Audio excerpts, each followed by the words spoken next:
सभी को जय मसीह की।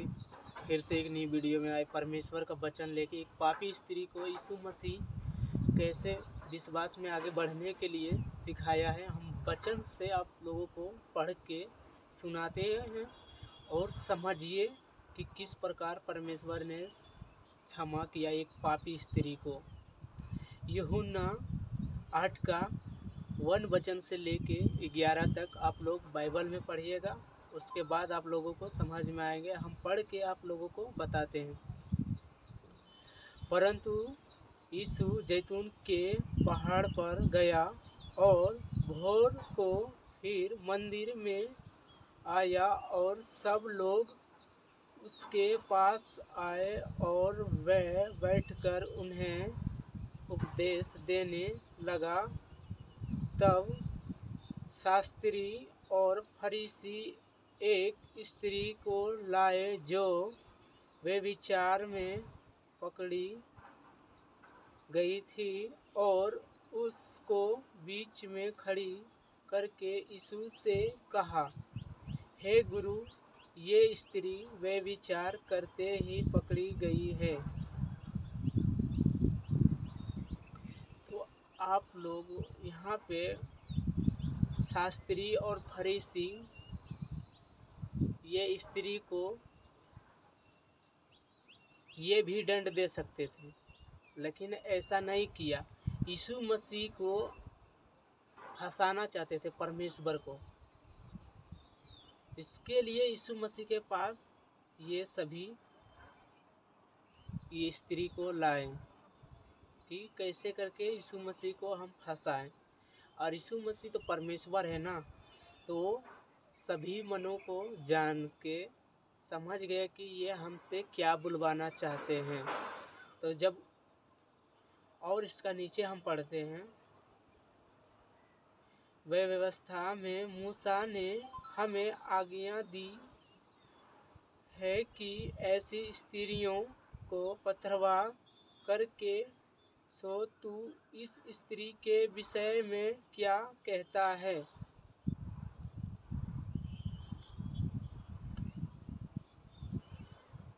उन्होंने उसको परखने के लिए ये बात कही ताकि उस पर दोष लगाने के लिए कोई बात पाए, परंतु यीशु झूठा ठहरे। उंगली से भूमि पर लिखने लगा। तो शास्त्रियों और फरीसियों ने कितना भी यीशु मसीह को फंसाने के लिए साजिश रचा, लेकिन परमेश्वर तो परमेश्वर होता है। और उसका नीचे हम पढ़ते हैं, तो जब वे उससे पूछते रहे तो उसने सीधे होकर उनसे कहा कि तुम में जो निष्पाप हो वही पहले उसको पत्थर मारे। तो प्रियो, यहाँ पे देखते हैं कि यीशु मसीह ने उनको आज्ञा दी, तुम में जो निष्पाप हो पहले उसको पत्थर मारे। तो यहाँ पर प्रियो देखते हैं कि हम सभी पापी हैं। तो परमेश्वर ने कैसा बचाया स्त्री को, आप लोग समझिए। यहाँ पे परमेश्वर बोला जो निष्पाप है वो पहले पत्थर मारे। तो यहाँ तो सभी पाप के जन्मे हुए हैं इस संसार में, तो पत्थर कैसे मार सकते? हम भी तो पापी हैं।